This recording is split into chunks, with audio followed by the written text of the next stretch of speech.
Khammam railway station దగ్గర బాగా ఆకలైందనమాట. నేను ఊరు నుంచి రొట్టెలు తెచ్చింటి, మా ఫ్రెండ్ గాడు ఎల్లిపాయ కారం తెచ్చిండే. వాటర్ వేసుకొని కలుపుకొని తిన్నామన్నమాట అదొక పూటకి ఎట్లనోలాగా. ఇంక ఇట్లా బయటకు వచ్చిన తర్వాత అడ్జస్ట్ కావాలి కదా, సో అట్లా కారం పొడి రొట్టెలతోటి కొన్ని మురుకులతోటి అడ్జస్ట్ అయిపోయినాము అదొక పూటకి.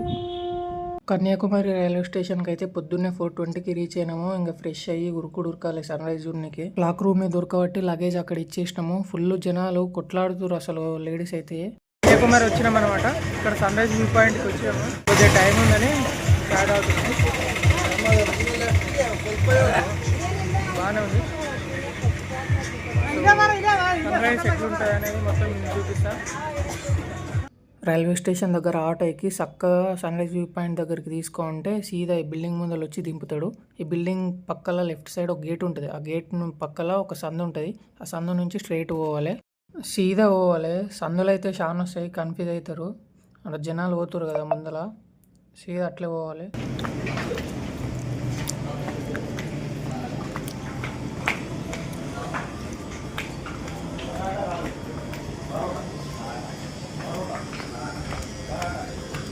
మళ్ళీ చెప్తున్నా, సందులు అయితే మస్తు వస్తాయి, ఏడ కన్ఫ్యూజ్ కావద్దు. సీదా ఒకటే బాట పట్టుకొని చక్కగా పోవాలి.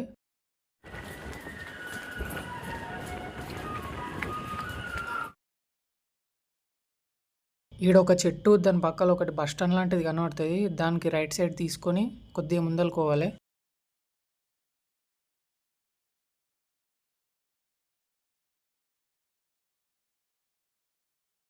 వీడికి రాందాడు రైట్ కన్నా వెళ్ళొచ్చు, లెఫ్ట్ కన్నా వెళ్ళొచ్చు. సన్ రైజ్ వ్యూ పాయింట్కి వచ్చేయమన్నమాట. ఇక్కడ కన్యాకుమారి దగ్గర జనాలు అందరు చూస్తున్నారు, తెగ చూస్తున్నారు, వెయిట్ చేస్తున్నారు ఎప్పుడెప్పుడు వస్తుంది అని. సో నేను కూడా చూపిస్తా. ఇక్కడ నుంచి సూర్యుడు రావచ్చు అంటే నేను యూట్యూబ్లో చూసిన దాని ప్రకారం కొన్ని వీడియోస్ చూసిన అనమాట. ఇక్కడ నుంచే అని అనుకుంటున్నాను నేనైతే.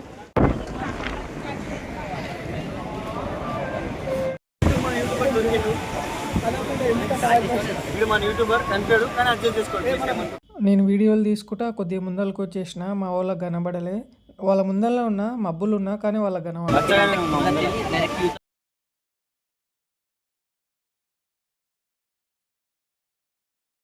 వీడియో నచ్చితే లైక్ చేయండి. నెక్స్ట్ వీడియోలో చూపిస్తా సన్ రైజ్. ఒక స్టంట్ కూడా అయింది, అది ఏమైందో మొత్తం క్లియర్ చెప్తా. అది తెలవాలంటే సబ్స్క్రైబ్ చేసుకోవాలి కదా. మరి సబ్స్క్రైబ్ చేసుకొని గంట కొడితే నా తీడ శివలకాడ వినబడాలి.